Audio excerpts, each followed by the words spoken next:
Hey everyone, this is an ultra quick start guide to Caves of Cud if you're playing with a controller or a Steam Deck or a Nintendo Switch. I am personally using a Xbox controller for this video, but this same basic idea works for most of the configuration. Some of the buttons may be a little different.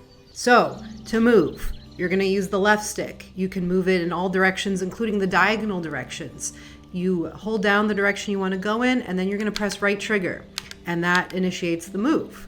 The reason this is because Caves of Cud is a turn-based game. Speaking of turn, if you want to spend a turn without moving or taking an action, press B and you will progress through time. If you would like to access the menus, start button is where you're going to find your skills, equipment, your quest, all that kind of fun stuff. If you just want the regular options and things like that, that is the select button. And I highly recommend you do check out those options, especially the in-depth UI options if you are playing on the Steam Deck or another portable device.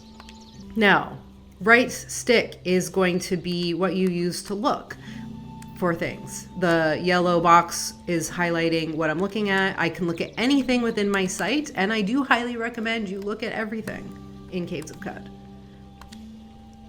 Left stick. If you click the left stick, you can see the point of interest on your map. So this will include NPCs and sometimes interactable objects, and you can directly go to those.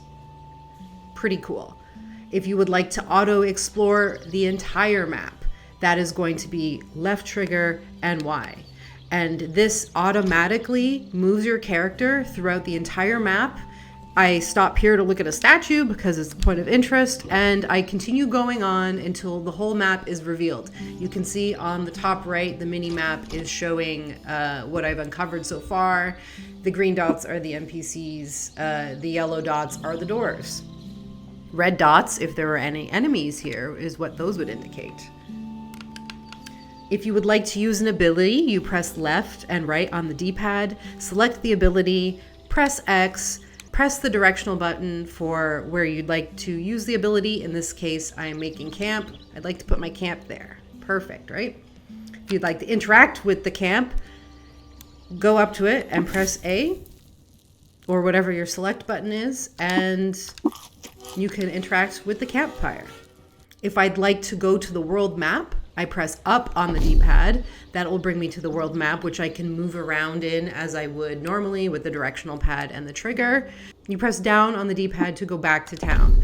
If you were standing on stairs, the up and down buttons work the exact same way if you would like to go up and down floors. If you'd like to throw an item, that would be left trigger and right bumper. In this case, I don't have a thrown weapon equipped, but that's how you would do that. And if you'd like to zoom out or zoom in on the map, that's going to be left trigger and right and left on the D-pad. You can see you can zoom in very, very far. And there you have it. That's the very, very basics of Caves of Cud. I highly recommend checking out our YouTube video on the beginner's guide, which covers a lot more of the early game in depth. And if you have any questions, feel free to leave them in the comments. Thank you and good luck.